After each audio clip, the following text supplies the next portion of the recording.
करने की कोशिश कर रहे हैं ताकि आप लोगों को ज़्यादा से ज़्यादा फ़ायदे पहुँचे। और इसी दौरान चैनल पे नए आए तो जनाब चैनल को सब्सक्राइब लाइक शेयर ज़रूर कर दें ताकि इस तरह के लेटेस्ट वीडियो। अस्सलाम वालेकुम, उम्मीद करता हूँ तमाम दोस्त खैरियत से होंगे। मैं हूँ आपका पता मेज़बान मोहम्मद बिलाल। मेरे देखने और चाहने वालों को अस्सलाम वालेकुम, उम्मीद करता हूँ आप लोग ठीक होंगे। आज की वीडियो का उन्वान बहुत ही मज़ेदार है। आज लींबू पानी बनाकर दिखा रहे हैं चीनी तो बगैर शक्कर दे विच। शक्कर तो पता साडे पाकिस्तान विच आम है भाई, शक्कर बिल्कुल सस्ती, तुसीं उहदा पानी बनाओ, यकीन मनो 100 बीमारी का इलाज है पिया। एक तो तुहाडे मैदे जिगर की गर्मी दूर करेगा, दूजे शक्कर का कोई साइड इफेक्ट कोई नहीं। इंशाल्लाह उम्मीद करना आज की बहुत ही मज़ेदार यूनिक रेसिपी तैयार होगी, तो फायदे की बनेगी। और जिसने अभी तक हमारे चैनल मिस्टर फूड 7 को सब्सक्राइब नहीं किया जनाब जल्दी कर दियो ताकि इस तरह की लेटेस्ट वीडियो तो तक पहुँचती रहा। आजकल लेमन आम है तो काम होना शुरू कर दे पे, बिना टाइम वेस्ट किए चलने हैं वीडियो की तरफ। अल्हम्दुलिल्लाह वीवर त्रै नींबू ले लें। नींबू असी फ्रैशेस दे विच यूज़ करने, यूज़ होए बिल्कुल नहीं करने, यानी कि बेहतर भी उन्होंने तो रस नहीं होएगा। असी रस वाले लेमन दे यूज़ करने। उस तो बाद साडे कोल 1 कप शक्कर हैगा, उस तो बाद मिट्टी के बर्तन है तो साडे कोल पानी है पे, जो पानी असी फ्रिज वाला यूज़ कर रहे हैं। ये बर्फ़ का बिल्कुल नहीं इस्तेमाल करना है, तुहानूं पहले दस देवां।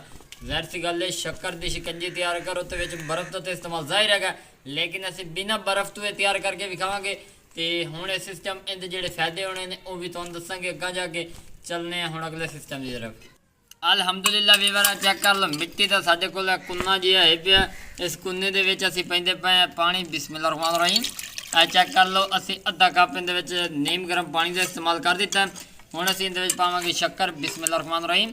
शक्कर का यानी कि जिहड़ा हसबे ज़रूरत है भाई, वो तकरीबन 1 कप के बराबर असीं इहदे पाइए। बर्तन नूं अच्छी तरह तुसीं वॉश कर लेना ताकि कोई भी इहदा ज़रा ज़ाया ना जाए। और नाल लैके चलांगे तुहानूं अल्लाह दे फजल और करम। उम्मीद करदा तुसीं भी ठीक हो। सो चेक कर लो, हुण असीं शक्कर नूं अच्छी तरह इहदे विच मेल्ट कर लेना।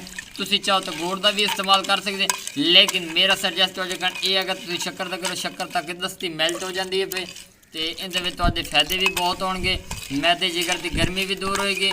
और मज़े की गल है कि छोटे और बड़े बड़े शौक नाल पीणगे, चटपटा शरबत तैयार होएगा। तुसीं चाहो तो बलंगवा जिहड़ा हुंदा वो भी यूज़ कर सकते हो, इमली चाहो तो वो भी यूज़ कर सकते, क्योंकि शक्कर नाल चीज़ां बहुत ही मुफीद और फायदेमंद साबित होंदियां ने।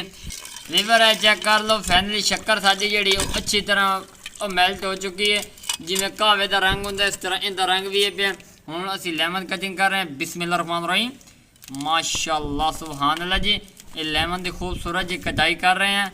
बड़े एहतियात नाल तुसीं करनी ताकि इहदा रस जिहड़ा वो बिल्कुल ज़ाया ना होवे। चेक कर लो, रस वाले आगे असीं इहदे मेल्ट कर रहे हैं, बिस्मिल्लाह रहमान रहीम।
वीवर है चेक कर लो, बहुत ही खूबसूरत इहदी लुक नज़र आती पई है।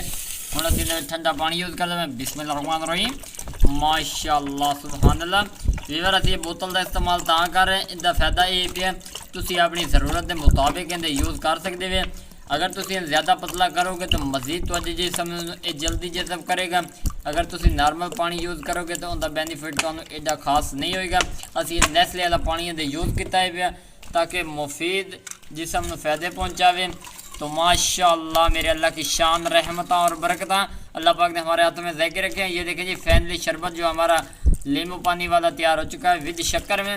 हमने काफ़ी देर बाद पहले सोचते रहे हैं कि इस तरह का आज तक किसी ने टॉपिक पे वीडियो नहीं बनाई, लेकिन हमने बनाकर दिखा दिया है और अपने व्यूवर को खुश करने की कोशिश कर रहे हैं ताकि आप लोगों को ज़्यादा से ज़्यादा फ़ायदे पहुँचे।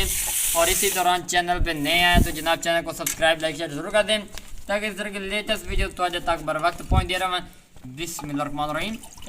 अल्हम्दुलिल्लाह वीवर है, चेक कर लो माशाल्लाह जी, बहुत ही खूबसूरत है शेप है, ये बहुत ही प्यारा जो कलर आ चुका है। ਤੁਸੀਂ ਇਹਦੇ ਵਿੱਚ ਨਮਕ ਵੀ ਯੂਜ਼ ਕਰ ਸਕਦੇ ਹੋ, ਲੇਕਿਨ ਅਸੀਂ ਨਮਕ ਨਹੀਂ ਯੂਜ਼ ਕੀਤਾ। ਮਾਸ਼ਾਅੱਲਾ ਜੀ ਵੀਵਰ, ਅਸੀਂ ਹੁਣ ਇਹਦਾ ਟੇਸਟ ਕਰ ਰਹੇ ਹਾਂ ਕਿ ਜੇ ਟੇਸਟ ਹੈ। ਬਿਸਮਿਲ੍ਲਾਹਿਰਰਹਿਮਾਨਿਰਰਹੀਮ।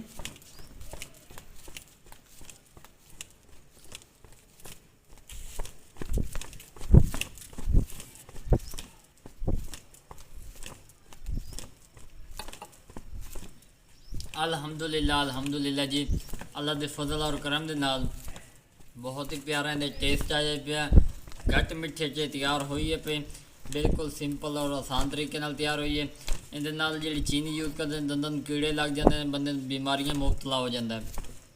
ਖਾਸ ਤੌਰ 'ਤੇ ਮੂੰਹ ਦੀ ਬਿਮਾਰੀ, ਸ਼ੂਗਰ ਦਾ ਬੰਦਾ ਉਹ ਸ਼ਿਕਾਰ ਹੋ ਜਾਂਦਾ ਹੈ। ਤੇ ਮੇਰਾ ਸਰਜਸਟ ਵਜੇ ਕਹਣਾ ਇਹ ਹੈਗਾ, ਸਾਡੇ ਪਾਕਿਸਤਾਨ ਦੇ ਸਭ ਤੋਂ ਜ਼ਿਆਦਾ ਉਹ ਕਿਸਾਨ ਭਾਈ ਜਿਹੜੇ ਨੇ ਬਹੁਤ ਹੀ ਮਜ਼ਦੂਰ ਯਾਨੀ ਕਿ ਗੁਰਬਤ ਵਿੱਚ ਹੈਗੇ, ਉਹਨਾਂ ਕਣ ਤੁਹਾਡੇ ਕਣ ਬੈਸਟ ਹੈ ਉਹਨਾਂ ਦਾ ਗੁੜ ਇਸਤੇਮਾਲ ਕਰੋ, ਸ਼ੱਕਰ ਇਸਤੇਮਾਲ ਕਰੋ, ताकि साढ़े पाकिस्तान में मज़ीद तरक्याती कामयाबी चलती रहे। अगर वीडियो पसंद आ जाए, इसी तरह मोहम्मद बिलाल इजाज़त दो, एक नई वीडियो में मुलाकात होगी। अपना ख्याल रखना, अल्लाह हाफिज़।